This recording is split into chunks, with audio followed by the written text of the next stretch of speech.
In 1926, historian Carter G. Woodson established Negro History Week to celebrate the contributions of African Americans. The celebration was extended to a whole month in 1976, and by 1986, Black History Month was designated a federal holiday. Regardless of the celebration being a week-long or a month-long, the fact is Black Americans are making major contributions to the world and their communities every day. And for this episode, we are highlighting a couple of those amazing individuals who are doing just that right here in Seattle. From a homegrown Seattleite cultivating Black arts and artists in the heart of the Central District, to a transplant trailblazing within an industry that is a major revenue generator for the state, both inspiring in their journeys. What's even better, you'll get to hear directly from these history makers and find out how you can check out what they are doing in real life. This is TWB Presents Seattle Black History Makers 365. When discussing Seattle's Black history, one must start with the Central District. Due to discriminatory redlining, the CD became the historic Black neighborhood of Seattle. Like with most historic Black neighborhoods, what was intended to restrict African Americans actually resulted in producing an abundance of individuals who made major contributions to American history and culture. Individuals such as Ernestine Anderson, Quincy Jones, Jimi Hendrix, Ray Charles, Sir Mix-a-Lot, and for you basketball fans like myself, former NBA star and future Hall of Famer Jamal Crawford.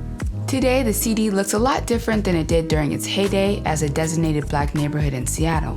But there are plenty of places where you can still see a celebration of the neighborhood's vibrant and rich Black legacy. Perhaps one of the most visual areas within the neighborhood is the renovated Midtown Square. Located here are a variety of Black-owned businesses, including the incredible art gallery ran by an incredible individual with roots right here in the Central District, Arte Noir.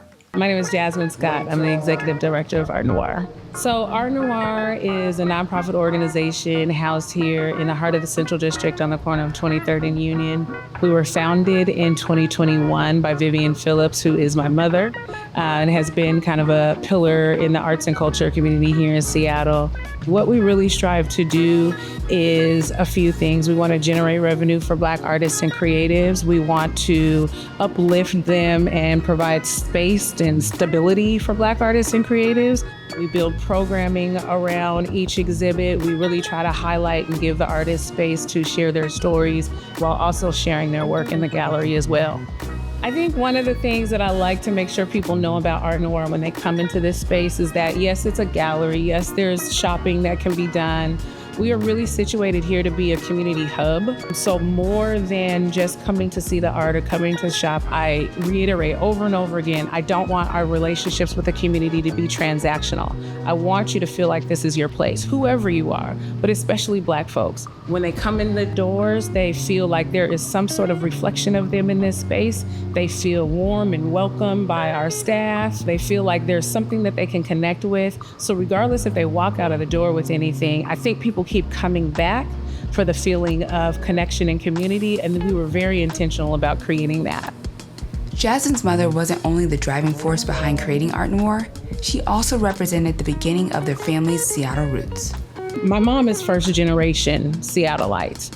So my family, like many families, my grandparents migrated here from the South. My mom is the youngest of her family, so she was the first one to be born here in Seattle. She was born here in the Central District, just blocks away from where we are right now.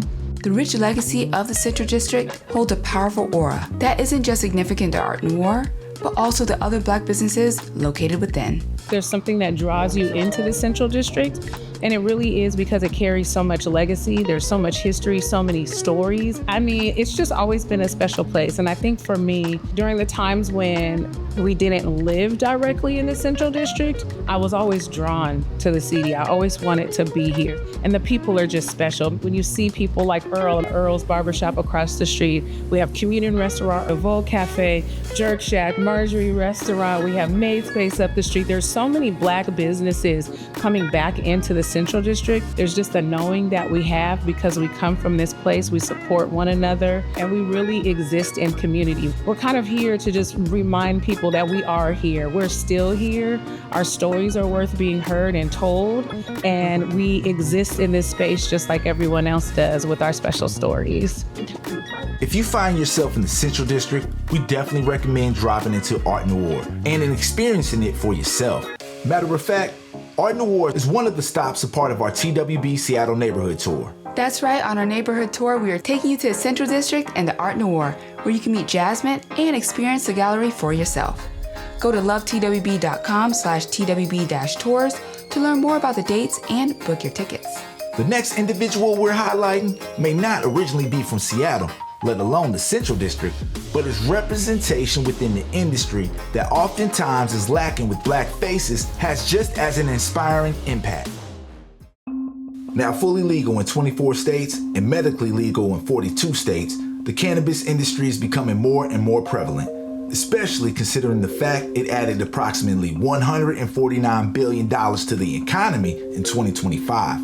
Specifically in Washington State, which legalized the plant in 2012, cannabis remains a big part of the economy, contributing to more than $500 million in tax revenue, as well as jobs across the state. Despite the plant's long association to the Black community, especially being historically tied to the incarceration of African Americans, Black ownership within the legal industry has remained low. And that is no different within the state of Washington. In fact, there is only one. My name is Leon Verrett. I am the only fully Black-owned cannabis producer in the state of Washington. The brand that we source and that we came up with is Seattle Sluggerz, which is a pre-rolled blunt brand, and Magnus Premium, which is our flower brand. I am the single source flower of these brands. We're a craft grower. You know, if somebody asks me what my mission statement is, it's to give straight quality cannabis to the people. Leon has been in the business for a long time. In fact, it was the cannabis industry that brought him to Washington State. Been in the industry since 2014. I'm not originally from Washington, originally from California, but a friend of mine who lived out here had asked me to come out here and start a medical marijuana business. I came out in California. We did a lot of research, did a lot of groundwork, trying to find a facility. We found a facility. From there, when I started the medical marijuana shop, I also started a farm in a warehouse just kind of down the street. That's kind of really how we've gotten to where we're at right now. While Leon appreciates the importance of being the only Black producer in the state of Washington, he still has a bigger hope for the future of Black people within the industry. I hope more of us enter this industry. You know, we have the ideas. We are farmers as a whole, so I want to see more of us in it and owning. We'll definitely want to see more of us owning, period.